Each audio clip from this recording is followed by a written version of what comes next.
नमस्कार सर। नमस्कार। Leech therapy के लिए आम लोगों में कुछ मिथ्या धारणाएं बनी हुई है, हमारे दर्शकों को ये जानकारी दीजिए कि लीच थेरेपी क्या होती है। लीच थेरेपी आज की और बदलते समय के हिसाब से आयुर्वेद की एक ऐसी एडवांस चिकित्सा पद्धति है और लीच थेरेपी का इतिहास बहुत ही पुराना है। जब आप भगवान धन्वंतरी जी की तस्वीर देखोगे तो उनके एक हाथ में लीच उस समय मौजूद थी। आज से 6000 साल पहले लीच के माध्यम से कई सारी बीमारियों का इलाज किया जाता था।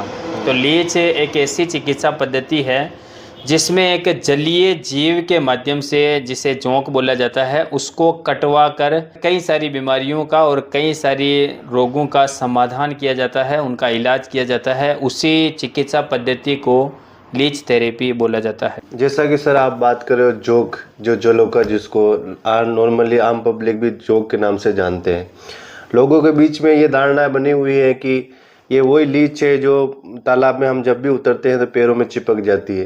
देखो, जो नॉर्मली तालाबों में पाई जाती है वो एक अलग लीच होती है।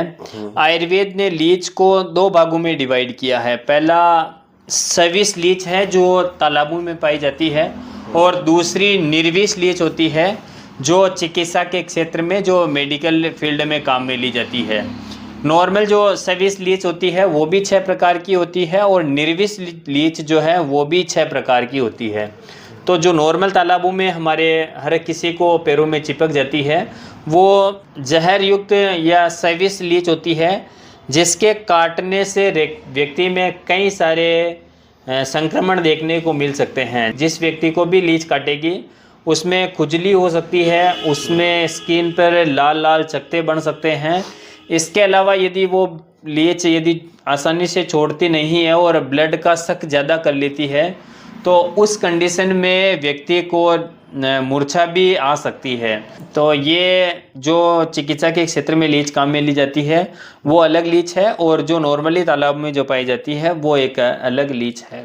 तो सर हमारे दर्शक जानना चाह रहे हैं, जो मेडिकेटेड लीच होती है वो कौन सी होती है, उसके बारे में आप बताइए। मेडिकेटेड लीच जो है वो एक खास प्रकार की लीच होती है जिसमें, जैसा मैंने पहले बताया, उनमें 6 प्रकार की जो निर्विष लीच होती है, इसमें किसी प्रकार का विष नहीं पाया जाता है और इसको मेडिकल फील्ड में काम में ली जाती है। कई सारी बीमारियों को ठीक करने के लिए इस लीच को प्रयोग में लाया जाता है। इनमें किसी प्रकार का विष नहीं पाया जाता है और इनको काटने से किसी प्रकार की हानि नहीं होती है, किसी प्रकार के साइड इफेक्ट नहीं होते। जो आपने आम लोगों में, जैसे आप बता रहे हो लीच थेरेपी जो एक चिकित्सा पद्धति माना गया है, ये लीच होती है, ये हम किन किन बीमारियों में काम में ले सकते हैं?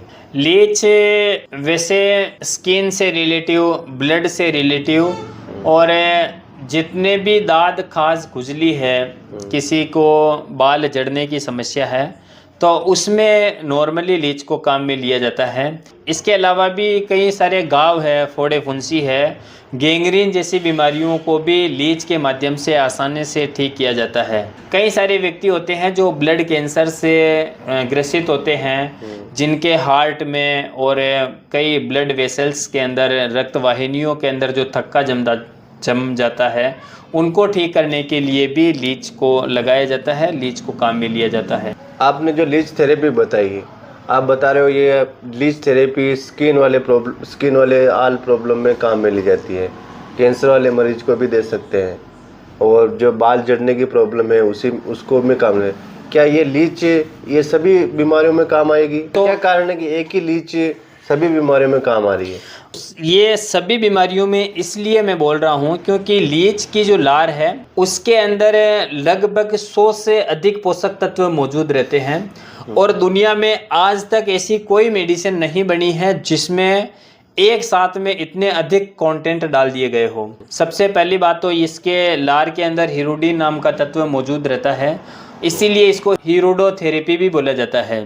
हीरोडिन नाम के तत्व में एक खासियत होती है कि हमारे ब्लड को क्लॉट होने से बचाता है, रक्त को पतला करता है और जो हमारी ब्लड की जो प्रॉपर सप्लाई है उसको ठीक करने का काम करता है। जितना ब्लड पतला होगा उतना ही वो हमारे शरीर में आसानी से घूम सकेगा।